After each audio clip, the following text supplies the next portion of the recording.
লক্ষ্মীপুর ও যাত্রাবাড়ীতে সাকিব হাসান ও ওসমান গনিকে হত্যার ঘটনায় শেখ হাসিনা সহ ৩০ জনকে আসামি করে দুটি অভিযোগ দাখিল করেছে জাতীয় নাগরিক কমিটি।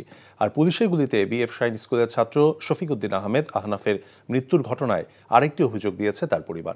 বৃহস্পতিবার আন্তর্জাতিক অপরাধ ট্রাইব্যুনালে মোট ৩টি অভিযোগ দাখিল হয়। তামজিদ সুমনের রিপোর্ট।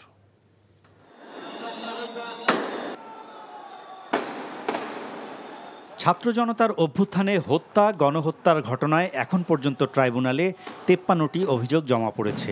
প্রায় প্রত্যেকটি আবেদনেই প্রধান আসামি করা হয়েছে সাবেক প্রধানমন্ত্রী শেখ হাসিনাকে। বুধবার লক্ষ্মীপুর ও যাত্রাবাড়ীতে সাকিব হাসান ও ওসমান গনিকে হত্যার ঘটনায় শেখ হাসিনা সহ ৩০ জনকে আসামি করে দুটি অভিযোগ জমা পড়ে।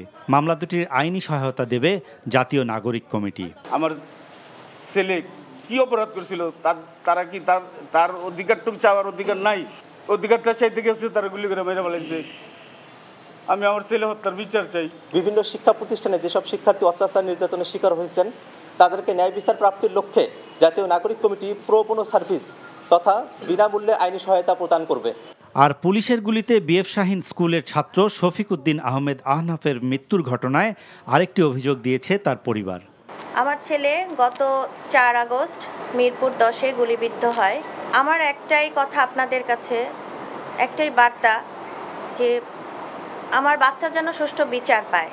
এদিকে ট্রাইব্যুনালকে বিচারের উপযোগী করতে ট্রাইব্যুনাল পরিদর্শন করেছেন গণপূর্তের প্রধান প্রকৌশলী। তিনি জানান 3 থেকে 4 মাসের মধ্যে শেষ হবে সংস্কার কাজ। আমরা চাইব এই ট্রাইব্যুনালে যারাই বিচারের জন্য আসবেন, বিচার প্রার্থী হোক অথবা আসামি পক্ষ হোক, তাদের কারো প্রতি যেন অমানবিক আচরণ না হয়।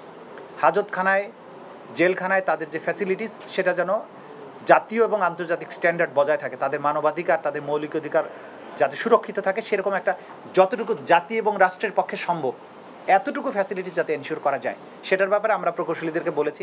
Tamjid Suman, NTV news, Dhaka. সাময়িক বিচ্ছেদ শক্ত বাঁধন তৈরি করে। মানসিক দৃঢ়তায় আমি লোহা আগুনে পুড়িয়েছি ভালো কিছু পাবো বলে। তোর মধ্যে কোনো গলত নেই। আমার ভুল থাকতে পারে, আমার মধ্যে মিথ্যা নেই। ওরা কি বললো না বললো তাতে কি তোমার এমন রিয়েক্ট করতে হবে? তুমি সব সময় ভালো মানুষ হয়ে থাকতে চাও, তাই না? সবাই ভালো মানুষ, তুমি অযোগ্য।